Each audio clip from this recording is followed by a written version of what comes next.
said it. No, you can't beat me up, right? What's some real? But you know you can't beat me up, right? You know you can't. I really don't. You can't beat me. What's up, YouTube? Welcome back to my channel. As you can already tell by the title, I have gathered some books that I've read throughout last year. I just feel like if you haven't read these books, then this year would be a good time to read these books. I feel like there is more than this, but these are just the ones that I was going through my Goodreads and they really stuck out to me in terms of like whether or not I like them. Most of these were probably 5 stars. And then some are not here, some of them are on my Kindle. This is just what we're gonna go through today, and I'll show pictures of the ones that I don't have the physical copy of. So last year was a pretty good reading year for me. I think it's the most books I've ever read in a year. Before last year, I read books here and there, but I never just like consistently read. I was mostly like a mood reader. Like, okay, I could pick up a book today. I'd read, and then I tried not to get too much into it, because what happens is, especially when I'm reading on my Kindle, I'll read all day and like completely ignore everything else. I've gotten a lot better with that and being able to just like stop at a certain point and just like step away from reading. But it was to the point where I was just like reading, then I'd start reading another book, and then it would be like a 3-day thing where I'm not doing anything other than reading. I can't focus on anything but reading the book. So last year was a pretty good year for me. I made sure I get some physical copies of books, because I think that kind of slowed down that little problem that I had. So I got physical copies, and then I still read on my Kindle. I read those books faster than I read physical copies. But like I said, last year was a pretty good reading year for me, and I was able to pick up some good books, and I figured I'd share with you guys. I think that these are books that anybody could read and actually enjoy, because the storyline is good and just like the whole plot is good and like everything is cohesive and it makes sense. We're gonna go ahead and jump into that. And make sure you guys subscribe, because I do put out book content. I put out other content as well. I don't have a niche, basically. I just put out whatever I'm feeling, and I just try to make it as entertaining as possible and as educational as possible. So we're gonna go ahead and jump into the books. So I don't know which order to start in. Like, these are kind of all over the place in terms of like genre, different in terms of genre and trope. There's a little bit here for everyone, I think. So let's start with this book. So, okay, what I will say about this is a series. It's a series of 3 different books, and it tells the stories of 3 characters and their, not characters, well, yeah, I guess characters, and they all kind of know each other, right? So I read The Darkest Temptation first, and that was the 3rd book in the series. But fast forward, I think it was like the next year, because I think I read this at the end of the year before, and then the next year I read The Sweetest, Oblivion, and that was good too.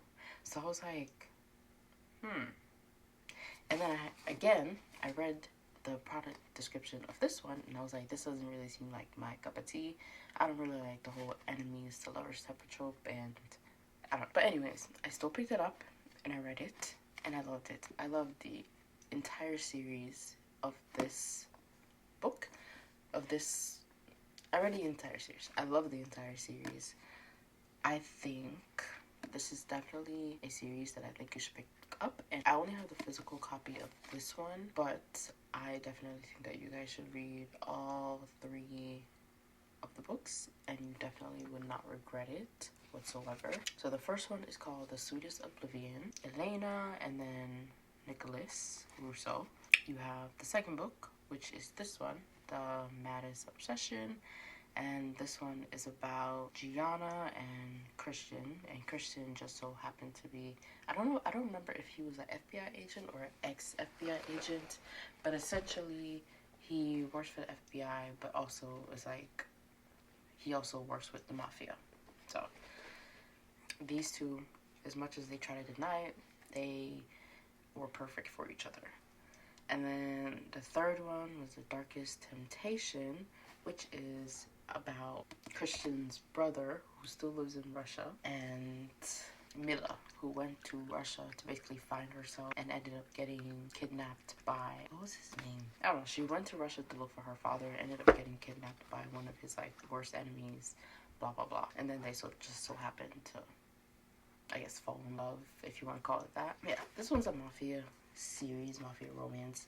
Definitely check it out. It's pretty good.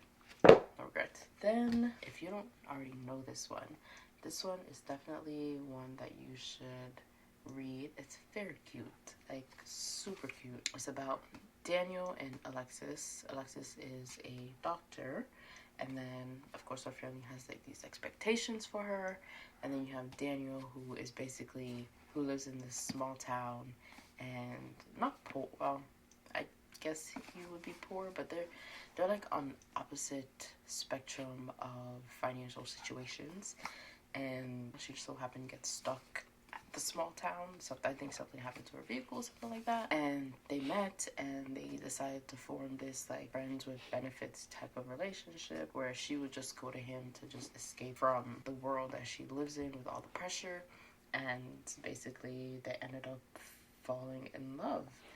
And there's a pet goat in the series. Like, it is super cute. That's a goat. Very super cute read, and I absolutely love this book. I'm pretty 100%, 1000% sure that I gave it a 5 out of 5 stars. Alright, so the next on the list, so we have these two, and I would say you can read either or. They're essentially, in my opinion, the same exact story, just told by a different author and a slightly different storyline. If I had to choose, I would choose to read this one. I really enjoyed these. I enjoyed both of them, and I think I gave the both of them a 5 out of 5 stars, but I would definitely go with this one. But like I said, essentially they're the same exact story. You can read either one, you can read them both, but you're gonna feel like you're reading the same exact thing. That's how I felt, at least. I think you should definitely give this one a try, and these two were pretty popular last year, so you won't have any regrets, because a lot of people actually did like these, and I think it was definitely warranted to like them. I've read books that a lot of people like and they turned out to be garbage, so I was actually surprised that these were really good books. And a lot of people said that they cried when they read that book, when they read those two books. I didn't. I think I might have, like, almost. Like, there was, like, something in my eye, but, like, no tears were shed. So next on the list, we have The Fine Print. This is also a series of 3 books. The Fine Print, Terms and Condition, and then the last one that's coming out at the end of this month is The Final Offer. And it's about 3 brothers who inherited this estate from their grandfather, and he just so happened to, I guess, be kind of like the Walt Disney of this series. So the first one was Rowan and Zara, Declan and Iris, and then Cal. What's his name? Wait.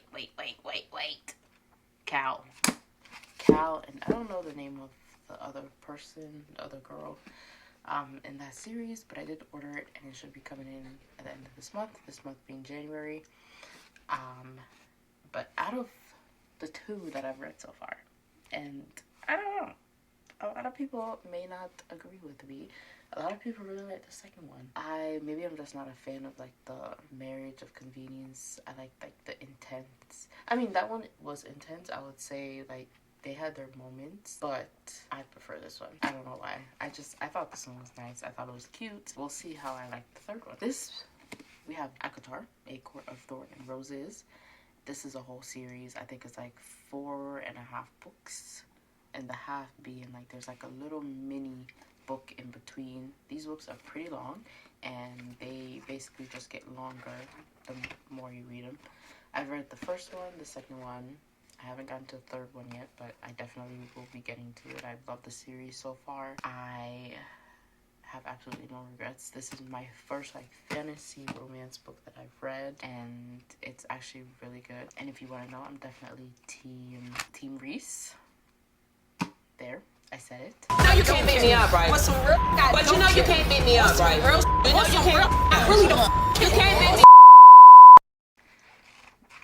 I don't know, Tamlin is just doing like questionable things, especially if you read the second book, then you're like, yeah, you're weird. But Court of Thorn and Roses, a whole series. Read the first one, see if you like it. If you don't like it, then you don't have to continue, of course. But I promise you, you will definitely like it. It's very interesting. It has a whole storyline. It makes sense. And there's romance involved in it. And I think that's the best part.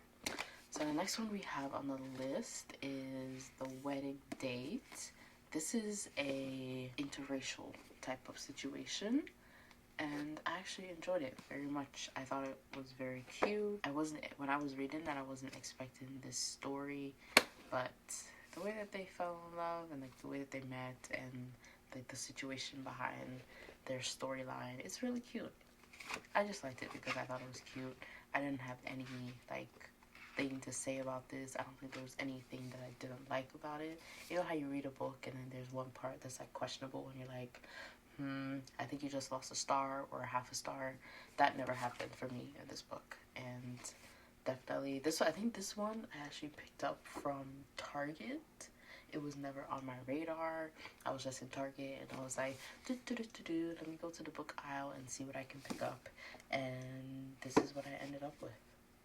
The Wedding Date. And I have no regrets. Definitely a good book. I had it for a while before I read it, and I felt like I should have read it sooner because I don't have any regrets. It's a really good book. That's all I have to say about that. The next on the list, and that's the last of the physical copy, is A Good Girl's Guide to Murder. Like this book, so this is a mystery, like a detective type of mystery book. It's about Pip. I don't think Pip is her, like, is it? Like, Pippa. Her name is Pippa, but she goes by Pip. And basically, there was, like, this murder in her town way back when she was younger. And just a lot of secrets amongst a group of friends. Not a lot of secrets, but, you know, just, like, a lot of trauma. And, like, things happened around the night of the murder or the day before the murder. And basically she was just able to uncover the truth of what happened because someone was accused of something that they eventually did not do. So she was just able to uncover the truth of what really happened that night. Realized that there's a lot going on in her small town than she realized. So this is a good one. I read the second one as well. It's A Good Girl's Guide to Murder. The second one is Good Girl, Bad Blood. So that one, she basically had to solve the mystery of her friend's brother went missing, and she was able to like solve what happened to him type of situation. So that one, and then, so I'm not done. You thought I was finished? So I read also a few on the Kindle that I did not have a physical copy of, but I have them in my cart on Amazon, and I just have to pull the trigger and actually buy them because I want the physical copy. Like, they were that good that I was like, yeah. And I'm pretty sure I gave them 5 stars. So the first one on the list is Icebreaker. Now, hear me out. College romance, hockey player, figure skater. What else do you need? Hello? No, I'm just saying, it was a really good book. I did have a little bit of it that bothered me. Did I give it a 5 out of 5 stars? I probably did anyways. Yes, I did. So it's called Icebreaker by Hannah Grace. I read it in a day. That's how good it was. That's how I know a book is good, when I'm able to read it in like one day. It was very cute. Enemies to lovers, but then became like friends with benefits till, I don't know how to explain it, but like I said, college romance, hockey player, ice skater, and he basically has to help her out in a situation after something happened to her partner. The next book we have is, this one threw me for a loop. I was not expecting to have read this. I had it on my Kindle for the longest time. It was coming towards the end of the year. I had like 3 or 4 more books that I needed to read, and I know that I'm able to like speed through Kindle books. So I just scrolled and I saw this one. I was like, okay, I'll read this one. It's also sports romance. I think I was in the mood for sports romance at the time, so I decided to read this one. It's called Blide Side by Candy Steiner. Really good book. I gave it a 5 out of 5 stars. So it's Claire Johnson and Gianna. Clay is a football player. Gianna basically is a public relations coordinator for the team, but she's still a student, so that type of thing. I think she's doing like an internship. I don't know, but she works for the public relations coordinator, so she knew like all the players before. And Clay Johnson just so happened to have just went through like a nasty breakup with his ex-girlfriend, who then, as soon as she transferred to school, they broke up. Gianna has a crush on this guy who plays the guitar.